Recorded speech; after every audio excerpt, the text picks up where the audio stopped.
Main જે danger subject તમને લાગતો હોય છે, સૌથી ટફ સબ્જેક્ટ લાગતો હોય છે ફિઝિક્સ.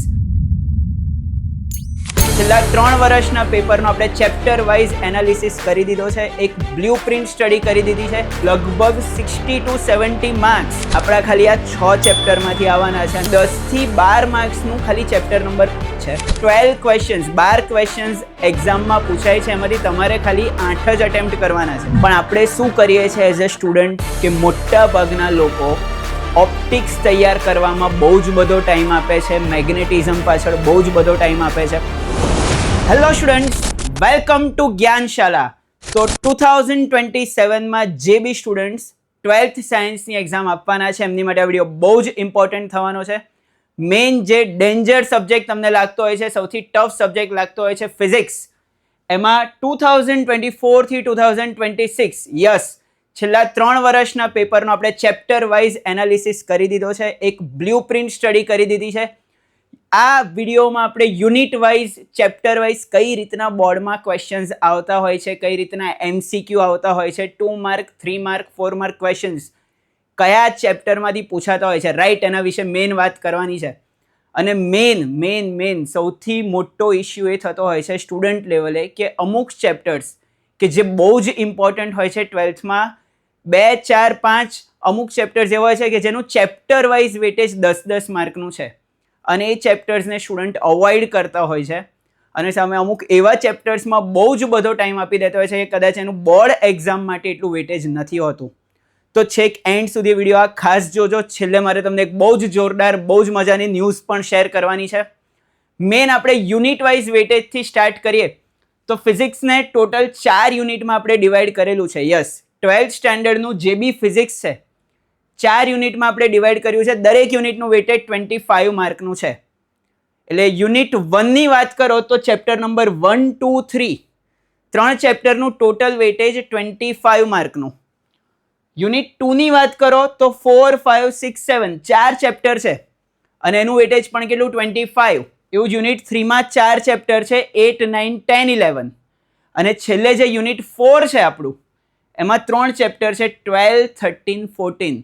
બટ અહીંયા આટલામાં પૂરું થતું નથી, કેમ કે 12થમાં ફિઝિક્સમાં જે થિયરી પોર્શન હોય છે, ન્યુમેરિકલ વાળો પાર્ટ હોય છે, એમાં જનરલ ઓપ્શન આપણાને મળતા હોય છે. યસ, જે 50 માર્ક્સના MCQ હોય છે એ કમ્પલસરી હોય છે, પણ જે પાર્ટ બી જેને કહેવાય કે જેમાં 2 માર્કના ક્વેશ્ચન, 3 માર્કના ક્વેશ્ચન, 4 માર્કના ક્વેશ્ચન હોય છે એ જનરલ ઓપ્શન સાથે હોય છે.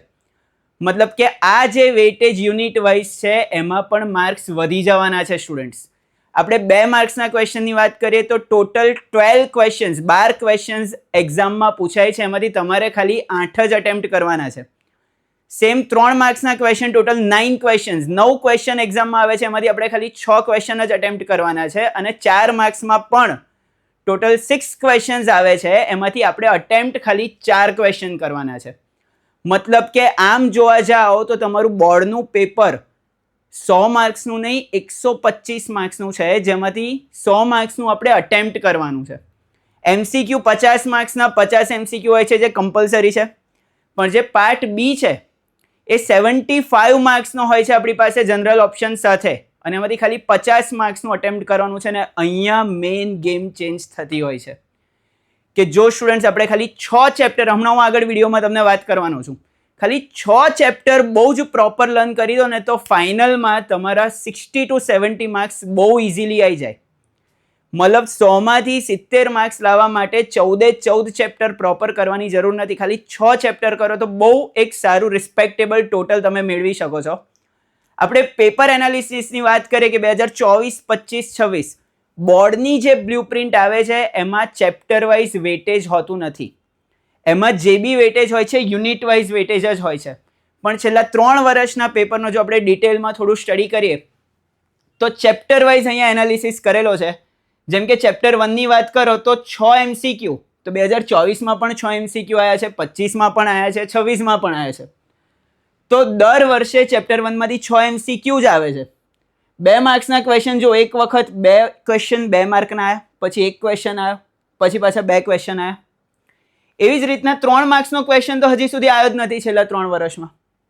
અને 4 માર્કના ક્વેશ્ચનની વાત કરો તો એક વખત આ ચેપ્ટરમાંથી 4 માર્કનો ક્વેશ્ચન પણ આવ્યો હતો, પણ તમે ઓન એન એવરેજ આનું વેટેજ ગણો જનરલ ઓપ્શનના ક્વેશ્ચન સાથે તો જો 6 માર્ક્સ એમસીક્યુના ફિક્સ.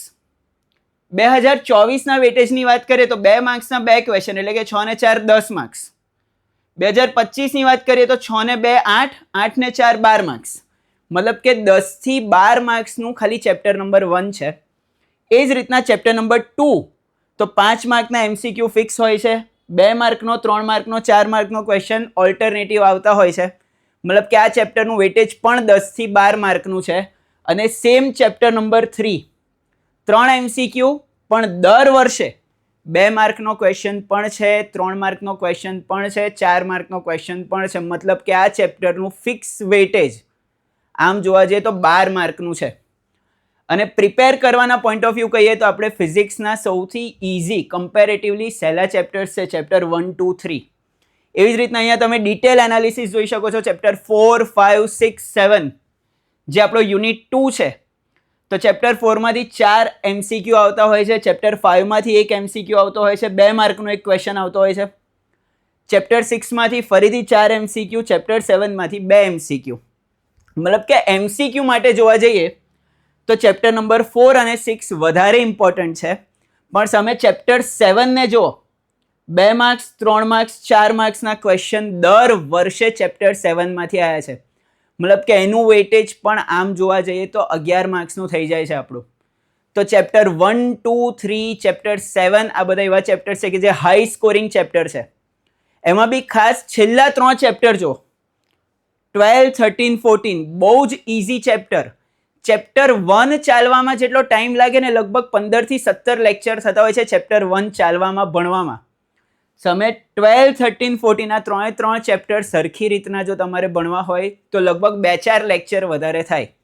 અને જે છેલ્લો યુનિટ છે 12, 13, 14 એનું ટોટલ વેટેજ જો 4 એમસીક્યુ, 2 માર્કનો ક્વેશ્ચન, 3 માર્કનો ક્વેશ્ચન મતલબ કે 9 માર્ક, 5 એમસીક્યુ, 2 માર્કનો ક્વેશ્ચન, 4 માર્કનો ક્વેશ્ચન મતલબ કે 11 માર્ક. 11 ને 9 કેટલા થઈ ગયા સ્ટુડન્ટ્સ? 20. અને છેલ્લા ચેપ્ટરમાં જો 5 એમસીક્યુ, 2 માર્કનો ક્વેશ્ચન, 4 માર્કનો ક્વેશ્ચન મતલબ આનું વેટેજ પણ 11 માર્ક્સ મતલબ 31 માર્ક્સનું વેટેજ. મતલબ કે યુનિટ 1 અને યુનિટ 4ના જો તમે 6 ચેપ્ટર્સ પ્રોપર કરી દો તો 30 થી 35 માર્ક્સનું વેટેજ 1, 2, 3 ચેપ્ટર્સમાંથી આવતું હોય છે. 12, 13, 14નું બીજું 31 માર્ક્સનું વેટેજ છે. મતલબ લગભગ 60 to 70 માર્ક્સ આપણા ખાલી આ 6 ચેપ્ટરમાંથી આવવાના છે. અને આની જોડે જોડે જો 7મું ચેપ્ટર પણ આપણે મસ્ત તૈયાર કરી દઈએ તો 80 માર્ક્સ પાક્કા. આ છેલ્લા 3 વર્ષની કોમન પેટર્ન છે કે એમસીક્યુમાં તો કંઈ ફરક જ નથી પડ્યો. ઘણા બધા ચેપ્ટર્સ એવા છે જેમાં 2 માર્ક, 3 માર્ક, 4 માર્કના ક્વેશ્ચન ફિક્સ રિપીટ થતા હોય છે. પણ આપણે શું કરીએ છીએ એઝ અ સ્ટુડન્ટ કે મોટા ભાગના લોકો ઓપ્ટિક્સ તૈયાર કરવામાં બહુ જ બધો ટાઈમ આપે છે, મેગ્નેટિઝમ પાછળ બહુ જ બધો ટાઈમ આપે છે, પણ એ ચેપ્ટર્સનું એક્ઝામમાં એટલું બધું વેટેજ નથી. જેમ કે જો કે ઓપ્ટિક્સ તમે તૈયાર કરો છો એમાં બહુ જ બધો ટાઈમ જાય છે, પણ એમાં પૂછાય છે કેટલું? તો 4 માર્કનો ક્વેશ્ચન આવે છે, 3 માર્કનો ક્વેશ્ચન આવે છે અને 2 એમસીક્યુ આવે છે એટલે કે 9 માર્ક. એમાં બી જે 3 માર્ક અને 4 માર્કના ક્વેશ્ચન છે એ તો બાકીના ચેપ્ટર્સમાંથી તમારા કવર થઈ જ જવાના છે. એટલે ઓપ્ટિક્સને એટલી બધી પ્રાયોરિટી આપીએ એના કરતાં જો આ 6 કે 7 ચેપ્ટર મેં કીધા બહુ જ પ્રોપર તૈયાર કરી દઈએ તો ફિઝિક્સમાં બહુ જ સારો સ્કોર કરી શકો છો. અને જો તમારે 90+ સ્કોર કરવો હોય, 100 out of 100 સ્કોર કરવો હોય તો બધું કરવું જ પડશે. એમાં કોઈ ઓપ્શન નથી, કેમ કે એમસીક્યુ તો બધા કમ્પલસરી જ છે, એમાં કોઈ જનરલ ઓપ્શન નથી. એટલે એની માટે તો આપણે બધા ચેપ્ટર પ્રિપેર કરવાના જ છે. પણ આ વિડીયોથી આપણને એક બહુ જ બેઝિક આઈડિયા આવી જશે કે કયા ચેપ્ટર્સને પ્રિપેર કરવામાં આપણે વધારે ટાઈમ આપવાની જરૂર છે, કયા ચેપ્ટર્સને પ્રિપેર કરવામાં એટલો બધો ટાઈમ નહીં આપીએ તો ચાલે એવું છે. और अब वो इम्पोर्टेंट बात जो मुझे आपसे करनी थी, જ્ઞાનશાલા ઉપર દર વર્ષની જેમ આપણે મહારથી બેચ લોન્ચ કરી દીધી છે. યસ સ્ટુડન્ટ્સ, આ વખતે એકલું કેમેસ્ટ્રી નથી, કેમેસ્ટ્રીની સાથે સાથે ફિઝિક્સ પણ આપણે મહારથી બેચમાં લેવાનું છે. બેચ 13 એપ્રિલથી લાઈવ સેશન્સ આપણા ચાલુ થઈ જવાના છે. બેચમાં તમને live lectures, recorded lectures, live doubt solving, આની સાથે સાથે મટીરિયલની વાત કરું તો વિડીયો બુક્સ, MCQ સોલ્યુશન પણ આમાં કવર થઈ જવાનું છે. ગુજકેટ લેવલના MCQ સુધી આપણે આ બેચમાં કવર કરી જ દેવાના છે. બહુ પ્રોપર પ્રિપરેશન કરવાની છે. 3 દિવસ કેમેસ્ટ્રીના લેક્ચર્સ હશે, 3 દિવસ ફિઝિક્સના લેક્ચર્સ હશે. વધારે ડિટેલ્સ માટે આપણે ઓલરેડી જ્ઞાનશાલાની આ ચેનલ ઉપર વિડીયો મૂકેલો જ છે. છતાં પણ કોઈ બી સ્ટુડન્ટને કોઈ બી ક્વેરી હોય, આ બેચમાં જોડાવા માંગતા હોય તો નીચે ડિસ્ક્રિપ્શનમાં અમારો કોન્ટેક્ટ નંબર જ્ઞાનશાલા ડાઉનલોડ કરવાની લિંક પણ આપેલી છે અને અહીંયા ડિસ્પ્લે પર પણ તમે જ્ઞાનશાલાનો કોન્ટેક્ટ નંબર જોઈ શકતા હશો. એની પર કોલ કરશો તો તમને બેચની બહુ ડિટેલમાં ઇન્ફોર્મેશન મળી જશે. એના પ્રાઇઝિંગ બાબતે, એના ટાઈમિંગ બાબતે બધી જ ઇન્ફોર્મેશન તમને મળી જશે. તો આ વિડીયો જો તમને ગમ્યો હોય તો એને લાઇક કરજો, મેક્સિમમ સ્ટુડન્ટ્સને શેર કરજો કે એમને પણ આ હેલ્પ થાય. તમારા ક્લાસમાં બી જે સ્ટુડન્ટ્સ એમને ઇન્ફોર્મ કરજો. આપણે મળીએ છીએ નેક્સ્ટ વિડીયોમાં. ત્યાં સુધી બાય બાય.